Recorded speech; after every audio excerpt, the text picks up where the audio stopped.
Bonjour, au Gossip Boss cette semaine, comme cadeau de Noël. Moi, j'étais pas bien inspiré. Comme ça, j'ai fait des casse-noisettes.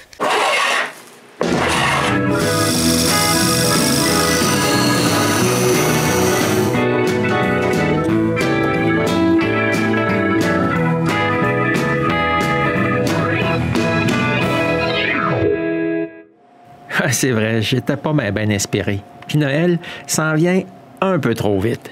Puis comme j'ai eu tellement de plaisir à fabriquer mes 2 casse-noisettes musicaux, j'ai décidé d'en faire d'autres, mais plus traditionnels cette fois-ci. Donc, après avoir dessiné un patron, je me lance.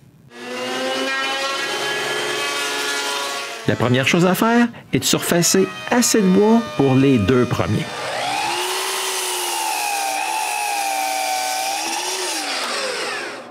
Quand j'ai 4 planches coupées, un peu plus longues que la hauteur du corps et de la tête, je les colle toutes ensemble. Et 4 planches, c'est un peu plus épais que la largeur de mon tournage. Bon, maintenant, j'ai juste à attendre que la colle sèche. Puis maintenant que la colle est sèche, je rabote un côté bien droit. Ensuite, je coupe l'autre au banc de scie. Comme j'ai besoin d'un bloc carré, je déplace le guide de la largeur de mon collage, puis je coupe 2 blocs. Je garde le petit bout là, pour le dernier casse-noisette. Mais avant d'aller plus loin, je coupe les bouts droits. Pour m'aider au tournage, je coupe aussi les 4 coins de mes blocs. Maintenant, je peux commencer le tournage en soi. Je commence par tourner un beau cylindre.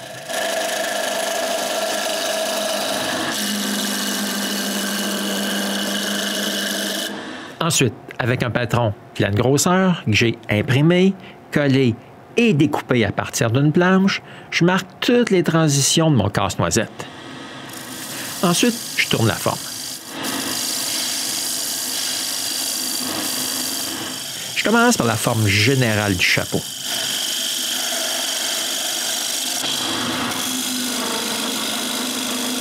Ensuite, le corps. Je commence par enlever du bois jusqu'à ce que ce soit la grosseur que je veux. Ensuite, je mets le reste à cette même grosseur. Puis, je tourne les autres transitions pour faire le cou et la ceinture.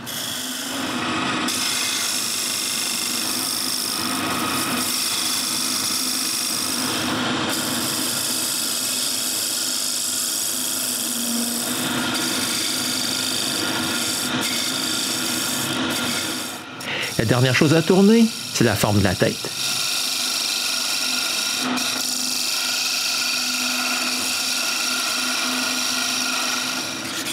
Bon, c'est fini. Il me reste juste un petit semblage à faire. Mais pour couper tous les morceaux, je dois faire un tenon à chaque bout. Il doit être assez petit pour que mon mors de mon mandrin puisse s'y agripper. Ensuite, je retiens mon tournage avec le mors, puis je coupe la tête.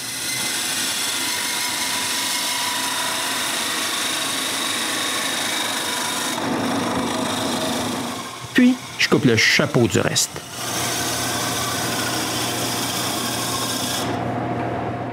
Et finalement, le bas du corps.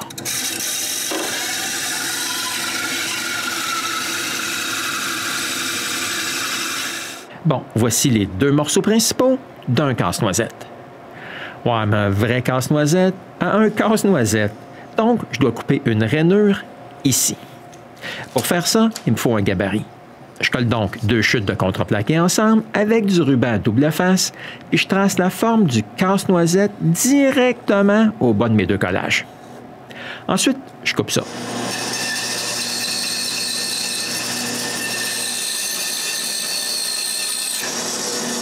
Après, je mets le casse-noisette dans 2 gabarits, puis avec ma lame d'ado, je coupe une rainure.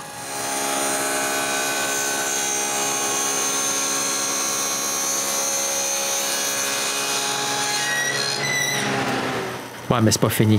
Je dois aussi couper une rainure de la même grosseur sur le haut du corps. On peut voir aussi que j'utilise ma coupe pour supporter le tournage droit. Ouais, le plus gros, il est coupé avec ma grosse scie avec une lame assez large.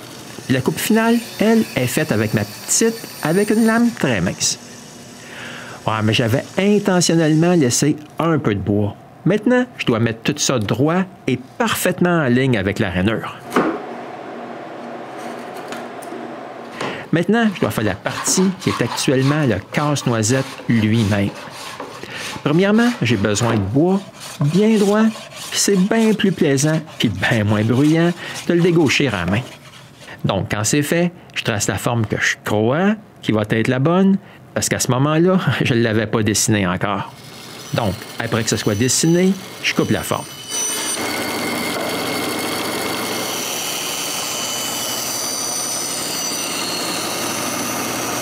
Quand je l'essaye en place, moi, je vois bien là, que c'est pas correct. Je modifie la forme et j'y ajoute un petit bout de bois ici. Maintenant, j'utilise cette forme pour tracer la finale, puis je la coupe.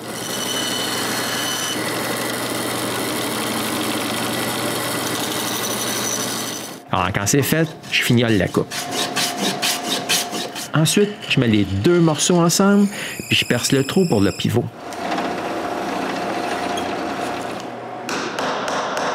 Après, je peux y insérer un pivot temporaire.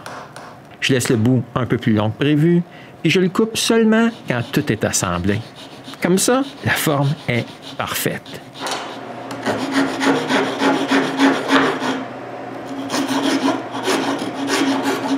Après, je coupe un bout de tête droit pour pouvoir y coller un nez. Quand c'est fait, je place mon bout de bois en place, je trace le nez, puis je le coupe. Finalement, je peux le coller. Je dois aussi faire des bras puis des jambes.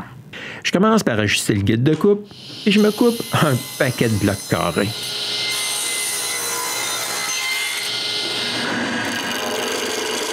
Ensuite, je tourne les bras. Je commence par les bras parce que c'est le plus difficile. Après avoir tourné un cylindre, je marque les transitions, puis tout comme pour le corps, je tourne les bras en me servant de mes transitions comme référence.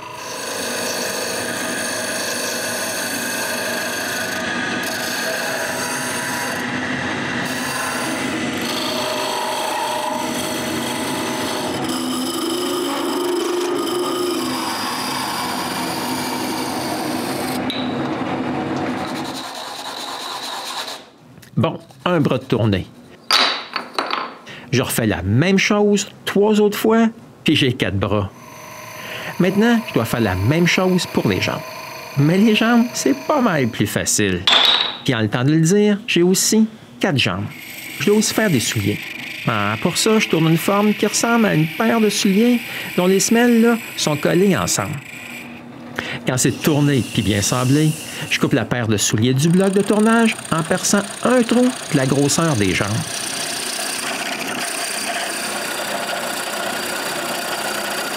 Quand c'est coupé, j'ai juste à couper le tournage en deux. Puis voici de quoi mes souliers auront de l'air. J'aime bien ça. Il faut aussi une base. Je commence par marquer sur un bout de pain des cercles pour les bases. Ensuite, je les coupe grossièrement.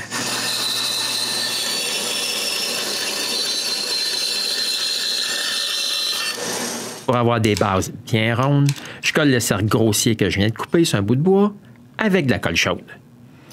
Je mets ça sur le tour et je tourne un beau cercle. Je fais aussi un pelle arrondi sur le côté du haut, juste avant de bien sabler ça. Puis, je grave mon logo puis la date sous la base. Mais je veux plus que 2 casse-noisettes. Je dois donc coller 4 autres planches ensemble. Pendant que la colle sèche, je tourne le reste des bras et des jambes qui manquent. Mais j'ai aussi besoin de 4 bras courbés. Pour faire ça, j'en coupe 4 à un angle de 45 degrés. Puis, je les colle les 4.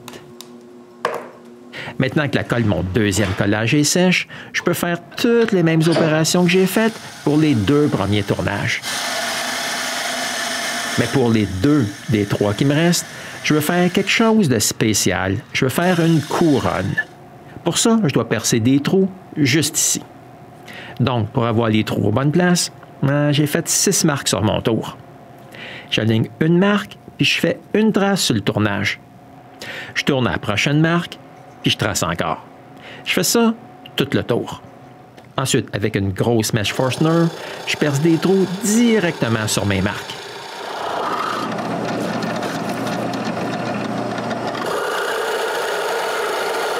Quand j'ai fini, je tourne la forme de la couronne.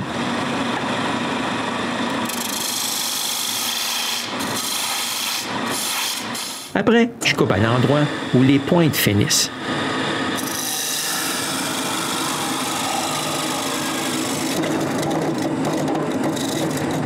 Maintenant, je dois me débarrasser du bois qui gêne au centre de la couronne.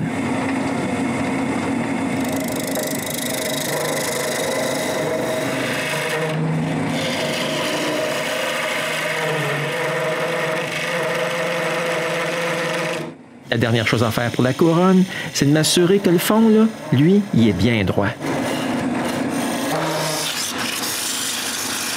Après, tout le reste du tournage est pareil comme les autres casse-noisettes. Et maintenant que je suis plus habitué, les 3 derniers tournages ont été pas mal plus vite que les 2 premiers. Mais je dois aussi tourner 2 intérieurs pour les 2 couronnes. Ouais, ça, c'est assez simple. Je commence par tourner une base de la grosseur du fond de la couronne, puis ensuite, je lui donne la forme que je veux. Le premier, il est pas mal simple. C'est juste un dôme. Pour le deuxième, je fais quelque chose d'un peu plus distingué. Ah, j'aime bien cette forme-là. Pour mettre la tête en place, je dois percer 2 trous pour des goujons. Un de chaque côté de la séparation centrale. Et la seule chose à faire attention, c'est de ne pas percer le trou dans le trou de l'axe que j'ai déjà percé. Maintenant, pour transférer la position des trous à la tête, j'utilise des pointes à centrer. Je mets la tête en place et j'applique un peu de pression. Maintenant, avec ces 2 marques, je peux facilement savoir où percer les trous dans la tête. Alors, comme je suis en perceuse à colonne, j'en profite aussi pour percer les trous des jambes au bas du corps. Et dans la base. Après avoir coupé plusieurs bouts de goujon, je peux les coller au haut du corps. Ah, mais je ne colle pas les têtes tout de suite, pas avant d'avoir fini la peinture. Mes couronnes, elles sont pas mal belles, mais leurs pointes sont un peu trop pointues. J'utilise du papier sablé pour les mettre moins pointus. Ah, ça va être bien mieux.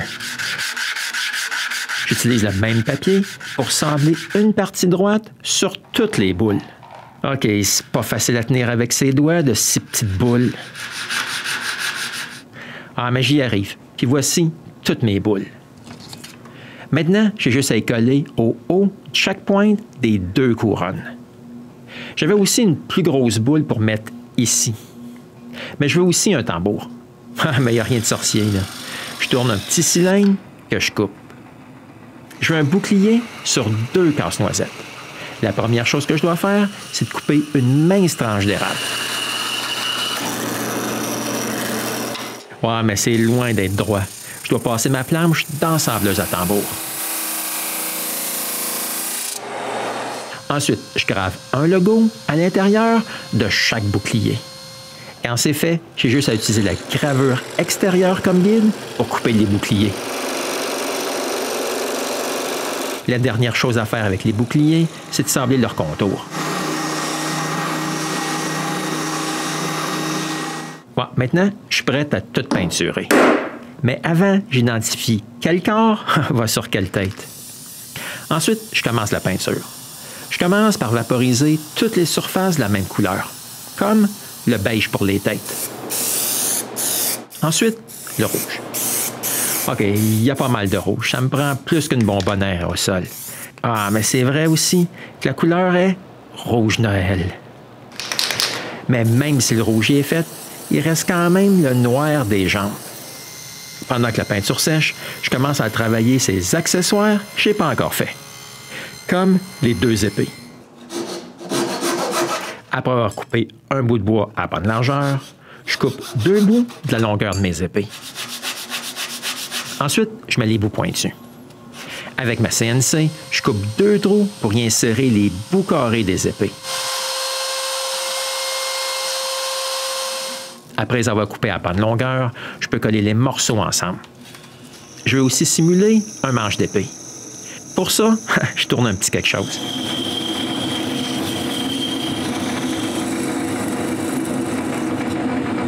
Deux casse-noisettes auront des fusils. Je trace donc leur forme, puis je les coupe.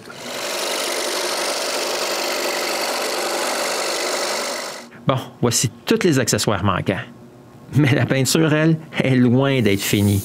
Je masse donc pour une deuxième couleur, et je vaporise les autres couleurs.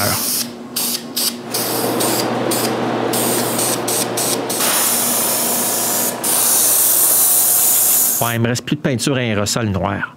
Le reste du noir, lui, il est appliqué au pinceau. Mais c'est loin d'être la seule couleur appliquée au pinceau. Je me demande là, si peinturer ces 5 casse-noisettes prend pas plus de temps que de tout tourner. Parce qu'après toutes les couleurs unies, j'ai plein de détails sur chaque casse-noisette de plein de couleurs différentes, puis tous ces détails prennent beaucoup de temps à peinturer. Les yeux, eux autres, ils ont 4 épaisseurs de peinture, puis je dois attendre que chaque couche soit sèche avant de peinturer l'autre couche. Mais une chance qu'il y a énormément de détails à peinturer un peu partout. Ça donne la chance aux yeux de sécher. Quand la peinture est toute finie, je peux penser à tout coller ensemble. Je commence par percer les trous d'un bras pour les goujons.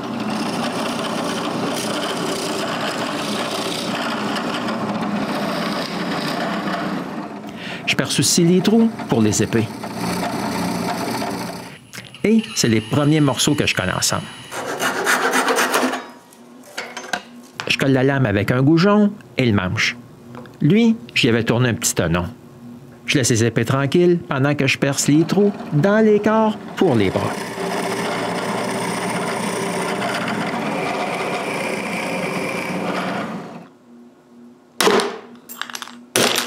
Ensuite, je dois couper les bouts de broche pour les pivots. Quand j'en ai 5 de coupés, je peux assembler les bras derrière les casse-noisettes et les corps ensemble. Puis, c'est le tour de coller les jambes à la base et aussi au corps. Et pendant que la colle sèche, je colle les chaussures. C'est pas très difficile. Un peu de colle, puis on les met en place. Bon, avec des chaussures, ça change de look. Mais maintenant, je dois coller tous les bras. Je commence par couper un bon paquet de petites longueurs de goujons. Ensuite, je colle chaque petit bout dans chaque bras. Pour me faciliter la tâche, je colle les bras en 2 étapes. Quand c'est fini avec la première étape des bras, je colle les intérieurs des 2 couronnes. Ouais, sur la première, j'arrive pas à asseoir mon tournage correctement. Mais avec un petit serre-joint, c'est bien plus facile. Bon, mais j'ai aucun problème pour le deuxième. Et maintenant, je suis prêt à coller les têtes ensemble. Bon, ça, c'est pas mal facile. Un peu de colle d'un mortaise des têtes, un peu s'étonnant, puis je mets ça ensemble, puis le tour est joué. Après, je peux finir de coller les bras. Mais pour les bras du joueur de tambour, je dois coller le tambour avant. Je commence par percer les 2 trous. Ensuite, je colle le tambour en place. Pendant que la colle du tambour sèche, je fais les touches finales de peinture. Après tout ça, la colle est assez sèche, puis je colle les bras. Je mets un serre-joint pour m'assurer que les bras ne tombent pas pendant que la colle sèche. Moi, je ne veux pas que les bras tombent parce que je les veux dans cette position exacte. Après, je peux coller les accessoires en commençant par les fusils. Bon, les accessoires sont tous collés avec de la colle chaude. Puis avec ce bouclier, l'assemblage de toutes mes casse-noisettes est terminé. Ouais, mais j'ai pas totalement fini. Je vaporise 2 couches de fini clair luisant sur chacun d'entre eux. Quand c'est fait, il reste encore une dernière chose à faire. Leur mettre une perruque. Premièrement, je coupe la section de faux poil de la largeur que j'ai besoin. Ensuite, avec un gabarit que j'ai fait, je marque la forme du haut de la tête que je dois couper. Puis, je coupe ça. Un petit test. C'est parfait. J'ai juste à couper les cheveux à la bonne longueur. Ouais, ici, je fais attention pour pas trop presser sur le couteau. Je veux pas couper les poils sous la toile. Une dernière vérification, puis comme c'est exactement ce que je veux, j'en coupe 4 autres. Il ne reste plus qu'à coller les perruques en place maintenant. Pour ça, j'utilise encore de la colle chaude. J'en applique ça à la toile et je presse les poils à leur place. Ouais, j'ai juste enduré la douleur de la chaleur pour quelques secondes, puis le tour est joué. Un petit prix à payer pour des si belles chevelures. La dernière chose à faire, c'est de leur coller une petite barbichette. Puis quand les 5 barbichettes sont collées, mes 5 casse-noisettes sont vraiment terminées. Puis les voici. Maintenant, voici les réactions des 5 personnes qui les ont reçues en cadeau. Wow! Moi aussi, j'en ai un! Oh! C'est cute. Oh, il est beau! Il est vraiment beau. Oh, il est beau! En plus, Oh, il est beau, hein? j'ai reçu un beau casse-noisette! Wow! It's beautiful. Ouais, je sais, c'est pas très original. Mais l'important, c'est que je me suis vraiment amusé à les faire. En plus, c'est même pas difficile. Chacun d'entre eux est peinturé différemment. Moi, ça, c'était pas vraiment nécessaire parce que je les donnais à 5 personnes différentes. Mais ça m'a vraiment amusé. Donc, si comme moi, vous savez pas quoi faire comme cadeau de Noël l'an prochain, ben, pensez à faire des casse-noisettes. Si les personnes à qui vous les avez donnés, ils les aiment pas, ben, ils peuvent toujours se chauffer avec. Tant qu'à moi, j'espère vous revoir bientôt au prochain épisode du Gosseux de bois.